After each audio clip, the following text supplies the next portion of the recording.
अस्सलाम वालेकुम। मुनज़्ज़ा अमजद किचन में आप सबका वेलकम है। कैसे हैं आप सब? मैं उम्मीद करती हूँ कि सब खैरियत से होंगे। तो आज मैं आपके लिए लेकर आई हूँ अलसी की पिन्नियों की रेसिपी, जो कि बहुत ही मज़ेदार और नरम व मुलायम बन के तैयार होंगी और आप चाहे इन्हें 1 साल तक स्टोर करें, कभी भी नहीं ख़राब होंगी।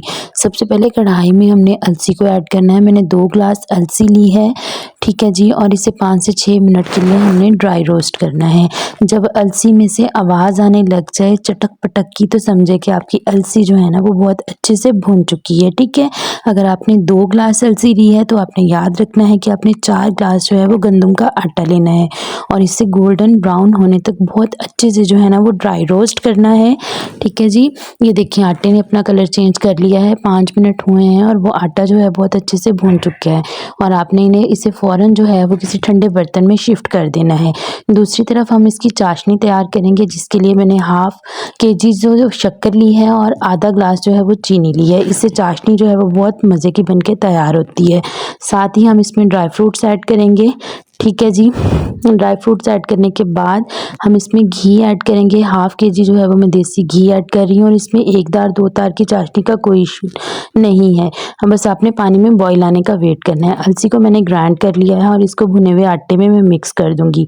साथ ही मेरे पास पाउडर है चने का और फूल मखाने का ग्राइंड किया हुआ, इसको भी हम आटे में शिफ्ट कर देंगे और इन सब चीज़ों को बहुत अच्छे से मिक्स करेंगे।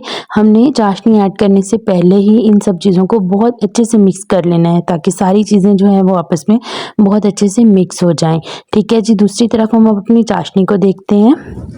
ये देखिए हमारी चाशनी जो है वो इसमें बॉयल आना स्टार्ट हो गया है और तकरीबन ये भी जो है वो रेडी हो गई है। अब फ़ौरन ही हम इस चाशनी को उठाएँगे और अपने मिक्सचर में जो है ना ऐड करेंगे और जल्दी-जल्दी से हमने इसको मिक्स करना है, ताकि ये बहुत अच्छे से सब सारी चीज़ों के साथ बहुत अच्छे से मिक्स हो जाए।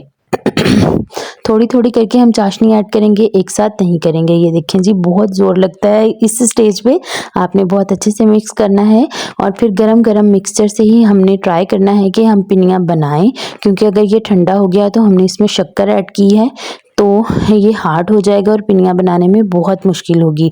गरम-गरम ही जब आपके हाथ की हथेली जो है इसकी हीट बर्दाश्त करना शुरू कर दे, तो आपने बना लेनी है। ये देखिए मैं अभी एक पिन्नी आपके सामने बना रही हूँ। ये देखिए माशाल्लाह कितनी अच्छी पिन्नी बनी है। इसी तरह से मैंने सारी पिन्नियाँ जो हैं वो बना के तैयार कर अब आप इसको किसी एयर टाइट कंटेनर में बंद करके रख सकते हैं। अगर आप अपनी पिन्नियों को फंगस से बचाना चाहते हैं तो आपने कभी भी इसको गीले हाथ से नहीं निकाल